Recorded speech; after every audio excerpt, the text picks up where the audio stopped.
Kopi habis. Kopi habis. Habis pasti itu.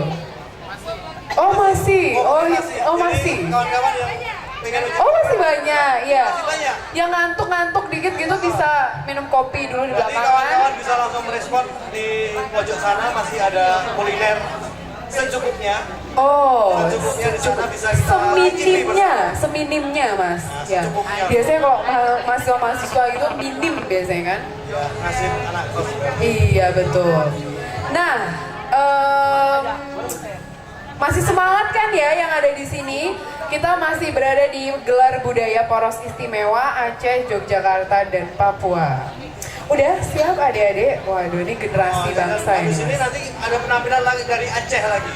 Ada tarian dari Aceh. Nah, jangan Di Kopulo, dilewatkan. tapi sebelum itu orasi dulu. Iya, nanti ada Nih orasi abang ini dari udah ada yang Jogja. gatal-gatal ini tuh orasi nih kan. Dari Jogja nih kayaknya. Udah, greget gitu. Udah keringetan dia. Oh iya, Keringetan. keringetannya di dalam loh. Bakar semangat. Ini hatinya udah keringetan gitu kan. Ada lagi sebelahnya Bang Igo ini. Waduh, Nanti iya akan bang, bikin iya orasi bang, budaya. tenang aja bang, sampai boleh. pagi bang, sampai pagi. Ya, mungkin gitu aja Oke, daripada gitu. berlama-lama ya mas ya. Langsung saja kita beri tepuk tangan yang sangat meriah untuk kawan-kawan dari Saki. Saki, Sanggar Anak Kampung Indonesia.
Mohon maaf.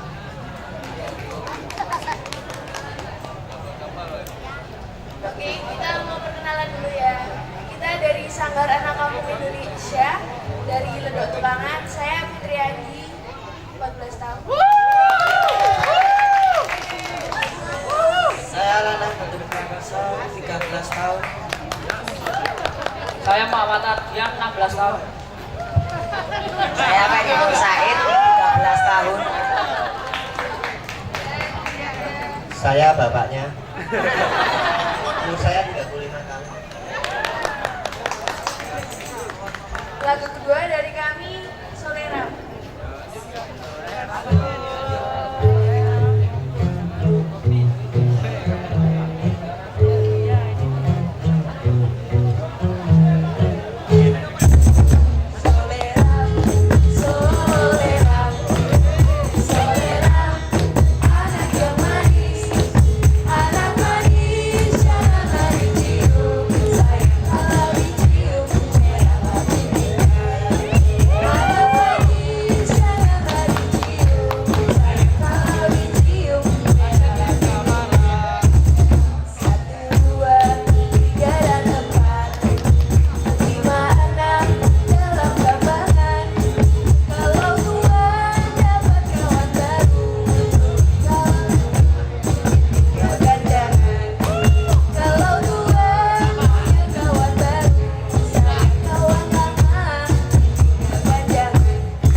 Yeay, gimana tadi? Kece ya? Kece dong. Jadi tadi kenalan-kenalan terus itu bapaknya gitu mas. Jadi itu anak-anaknya semua enak ya latihannya di rumah gitu. Semua balita itu. Oh, balita? Bawah 50 tahun. Bawah 50 tahun. Aduh, ini jelimet ya mas ya? Semangat ya mas. Ya, habis ini apa? Jelas kayaknya perlu ada orasi budaya lagi. Orasi lagi. Setelah itu nanti ada penampilan dari Aceh. Liko Pulo ya? Pulo. Liko, bener gak sih gitu ngomongnya Liko Pulo? Bener ya? Ya siapa tahu, ya benar. Dia juga muda-muda katanya. Muda-muda, bawah 50 tahun. Iya benar banget. Tapi sebelum itu memang kita harus mempersiapkan hati kita untuk mendengarkan orasi budaya karena ini udah hits banget, abang ini udah keliling Indonesia untuk orasi gitu ya. Jam terbangnya udah sangat tinggi sekali. Iya jam terbangnya tinggi. Dari ujung ke ujung. Dari ujung ke ujung, ujung apa mas? Ujung panggung ke ujung panggung. Ujung panggung ke ujung panggung ya, sampai jatuh ke sandung. Untuk sahabat kita, Sahabat, iya betul. Pedro Indarto untuk segera mempersiapkan diri. Oh, Oh ternyata. piye. Oh iya. Oh ya, oke. Berarti ini kita switch aja. Sweet. Kita switch aja. Sweet itu gini, sweet. Kita switch aja. Itu switch mas, switch. Alright. Aduh, lafal. Oke, ya yang pasti masih semangat ya di sini kita masih ada di Gelar Budaya Poros Istimewa Aceh, Yogyakarta, Papua. Ya. Ini kayaknya yang udah siap. Ini yang jelas kayaknya Bang Igo nih udah di Iya depan ini nih, Bang. udah. Ya, untuk segera memberikan orasi budaya. Iya, abang duduk manis saya udah terpancar Ya, gitu kan. iya, Kalau iya. udah pengen maju nih, pengen orasi Iya, nih iya, gitu kan ya iya, bang ya. iya. Waduh. Oke, saya jemput aja langsung ya Bang Igo ya. Dijemput? Oh iya silakan. Dijemput. Apa aku yang jemput? iya, abang kamu aja. Abang aja. Kamu aja. Abang aja deh. Bang Igo, Bang Igo. Iya ya, ayo Bang Igo kita persilakan. Ini panggung terbuka, wasih. Kita beri aplaus sekali lagi untuk Bang Igo. Iya. Mantap. Wah, sebentar baru nyari sepatunya Bang Igo. Tadi kan udah Aceh, udah orasi. Sekarang Papua dulu. Ke Papua. Karena nanti Iya. Papua masih ada lagi satu penampilan yaitu tumbuk tanah. Tumbuk tanah, Terakhir, iya, dansa tumbuk tanah. katanya itu. Iya, Ya dansa. harus nyoba kita mas. Iya, nanti kita mungkin bisa belajar juga. Bisa, Mungkin iya. Di penonton di belakang juga bisa ikut Bisa. gerak. Iya betul ikut betul betul. jingkrak, betul. boleh. Boleh banget. Boleh ya. banget. Iya silakan Bang Igo. Selamat malam Bang. Selamat malam. Oke, untuk selanjutnya langsung saja ya. Kita dengarkan orasi budaya dari Bang Igo. Bang Igo, waktunya ini untuk Anda semua. Seluruhnya untuk Anda ini. Silakan. Semuanya untuk Anda. Penonton itu Anda semua ini. Silakan pilih. Oke. Wah, terima kasih ya kawan-kawan pembawa acara. Wah, semangat banget ya kawan-kawan ini. Salut buat kawan-kawan. Selamat malam semuanya. Assalamualaikum warahmatullahi wabarakatuh. Salam sejahtera bagi kita semua yang ada. Pertama-tama, mari kita panjatkan puji dan syukur kehadirat Tuhan yang Maha Kuasa, karena berkatnya sehingga kami bisa berkumpul di sini. Nah, saya akan sedikit membawa tentang topik yang ingin saya mau bahas saat ini. Itu judulnya mencari bumiku yang dihilangkan.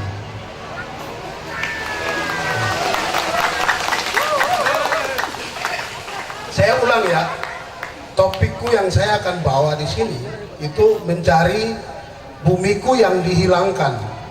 Seperti itu. Yang pertama, kalau berbicara tentang budaya, itu tidak terlepas dengan manusia ya.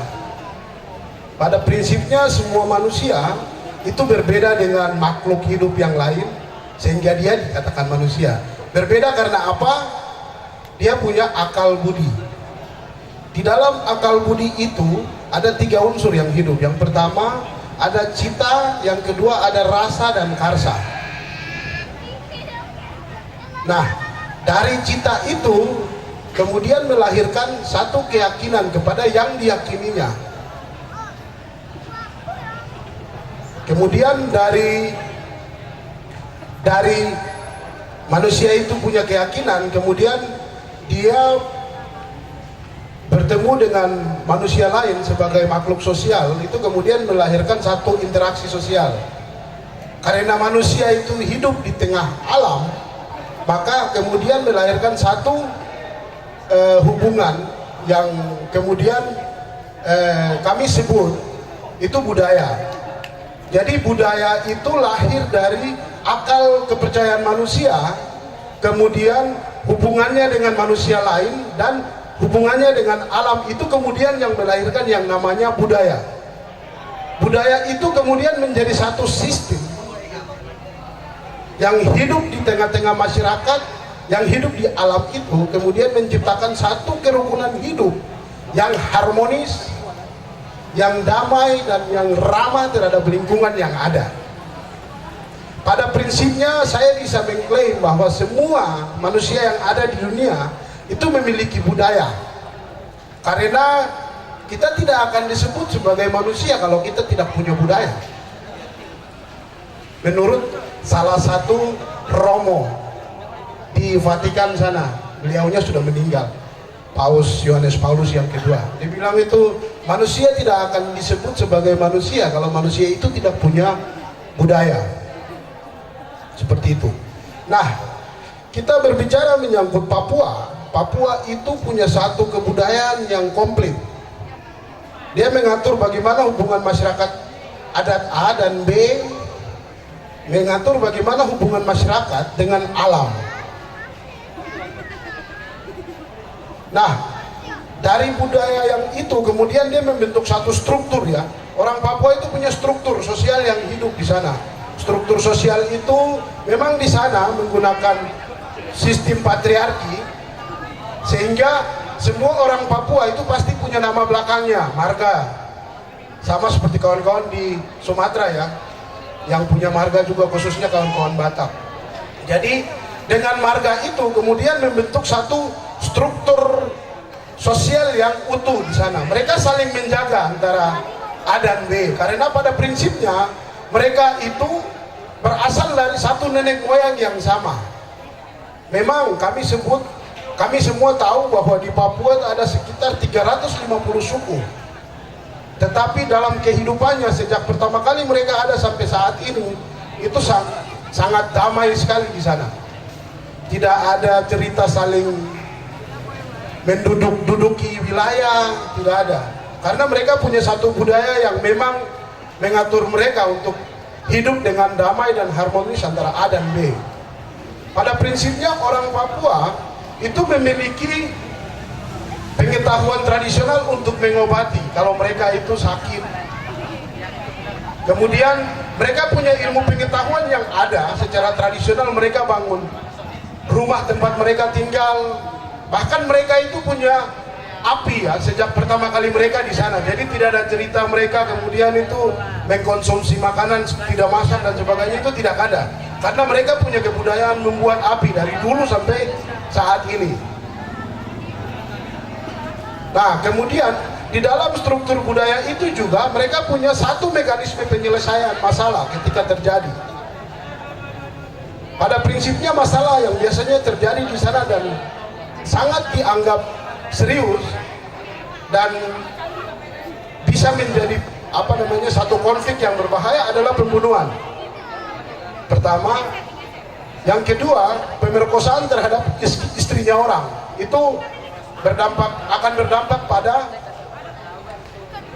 hal yang sangat berbahaya. Yang berikutnya adalah pencurian. Tapi kalau di budaya orang Papua tidak ada yang namanya pencuri. Seperti itu. Nah, satu hal yang sangat berbahaya yaitu perang suku. Ini di sini saya mau kasih tahu. Orang Papua punya budaya perang suku itu saya tidak tahu ya kawan-kawan tangkap perang suku itu seperti apa. Tapi saya sebagai anak Papua dan anak adat Papua melihat itu adalah salah satu alternatif penyelesaian, karena ada anggota sukunya yang dibunuh. Jadi itu adalah alternatif penyelesaian persoalannya. Saya harap kita yang ada di sini bisa jangan menerima orang bilang perang suku dengan kacamata yang keliru. Perang suku itu alternatif penyelesaian persoalan ketika mereka lihat ada anggotanya yang dibunuh oleh orang lain.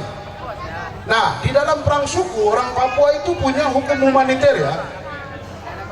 Di sana hukum humaniter yang terlihat itu seperti ini.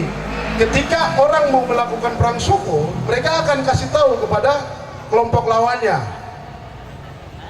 Kemudian mereka itu tidak mungkin melakukan pembunuhan terhadap anak kecil atau perempuan karena itu dilarang dalam hukum perang mereka.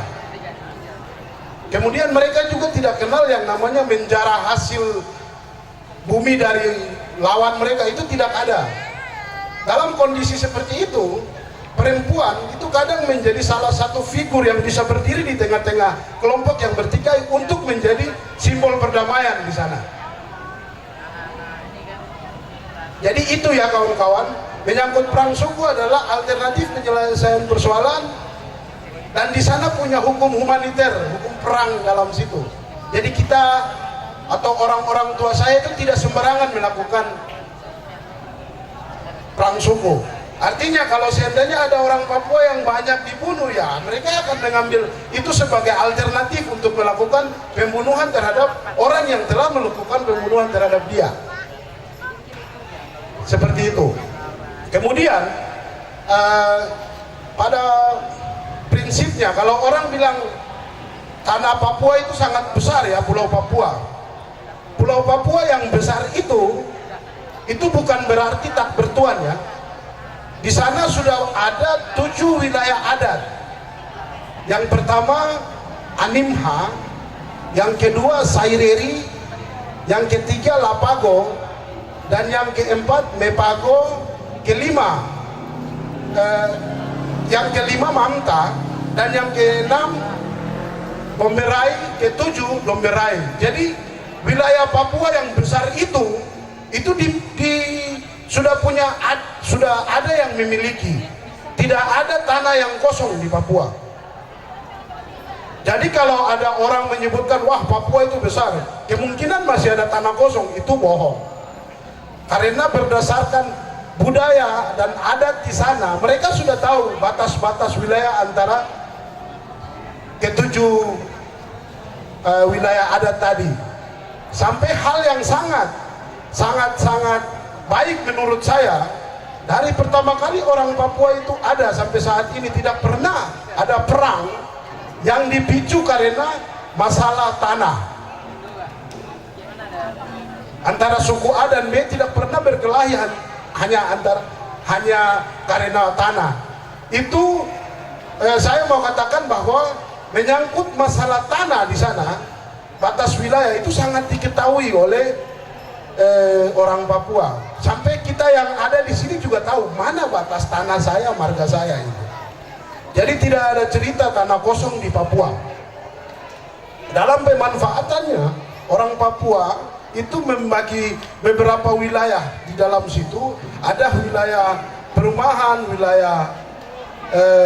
wilayah kebun. Kalau di sana kebun ya, kalau di sini sawah itu.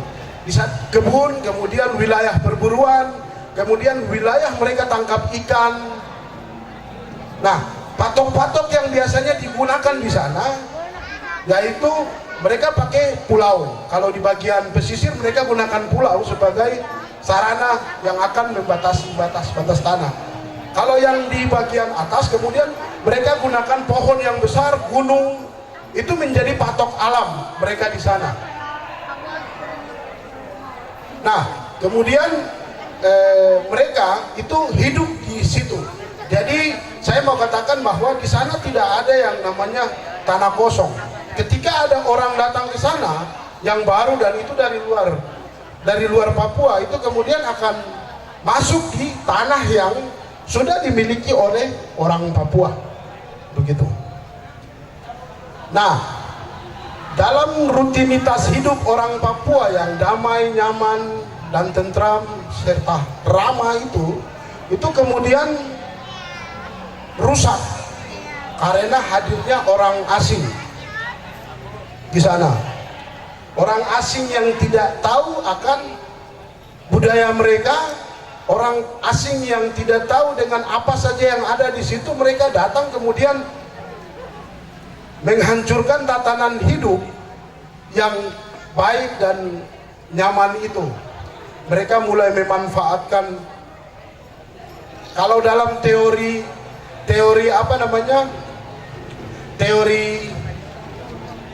kolonialisme itu ada istilah 3G ya, gold, glory, dan gospel. Itu menjadi alat yang memang mereka gunakan di sana.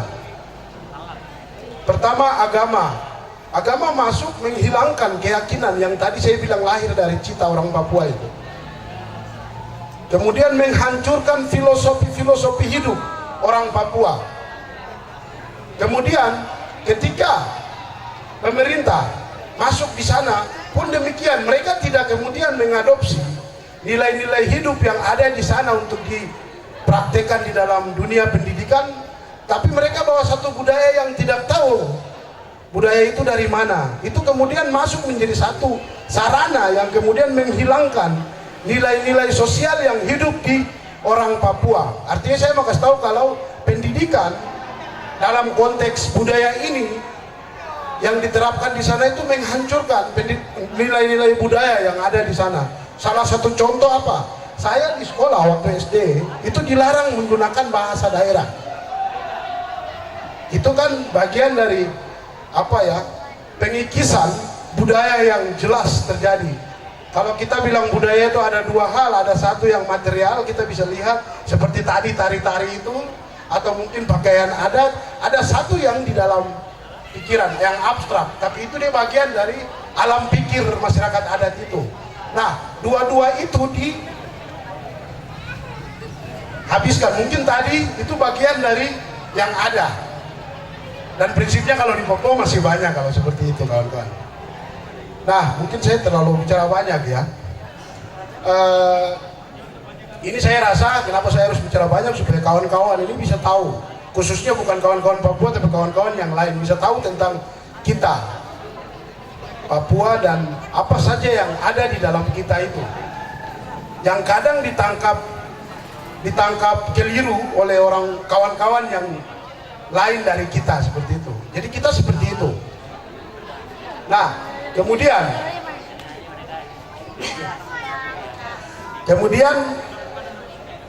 kami setiap orang Papua yang datang di sini itu paling mengerti akan nilai-nilai kemanusiaan, karena pada saat kami dikirim ke sini itu dibekali nasihat oleh orang tua.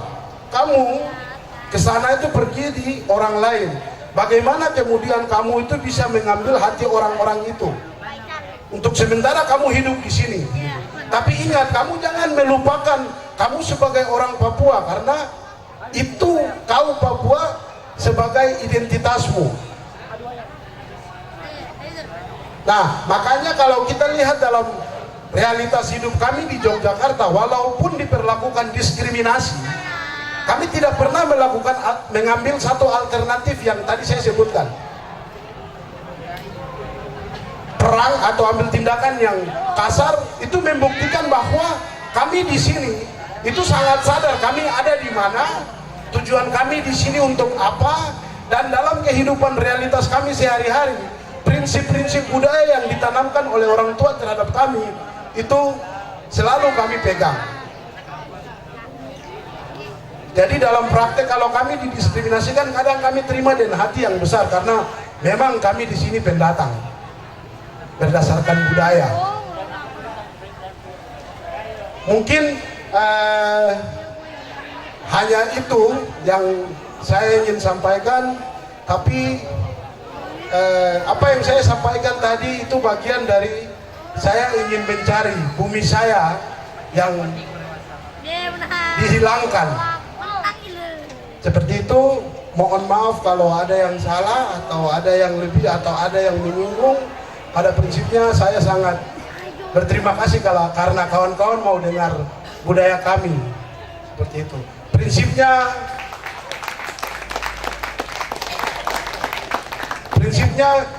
kami sebagai manusia itu akan dikatakan sebagai manusia karena kami punya budaya.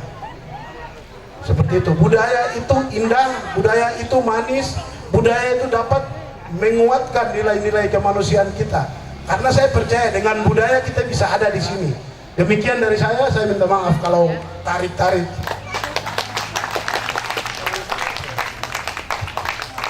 Oke, luar biasa sekali Bang Igo dengan orasi yang membakar semangat kita semua untuk menjadi manusia yang tentunya lebih berbudaya. Iya, jadi itu wawasan kita juga tentang tanah Papua ternyata seperti itu ya. Jadi pengen ke sana lagi. Di tahun kita jelas nggak tahu. Kita iya, benar. andai-andai. Yoi. Tapi pada malam hari ini merupakan kesempatan yang sangat luar biasa. Di sini kita bisa saling bertukar pikiran, saling bertukar budaya, saling menyaksikan kebudayaan dari masing-masing daerah. Kita akhirnya tahu bagaimana tarian dari Jogja, Jatilan itu, bagaimana tarian dari Papua, Yospan. Kemudian setelah lagi bagaimana kita bisa saksikan bersama, yaitu tarian Liko Pulo dari Aceh. Iya, langsung saja ya. Oke. Selamat menyaksikan. Oke, untuk Liko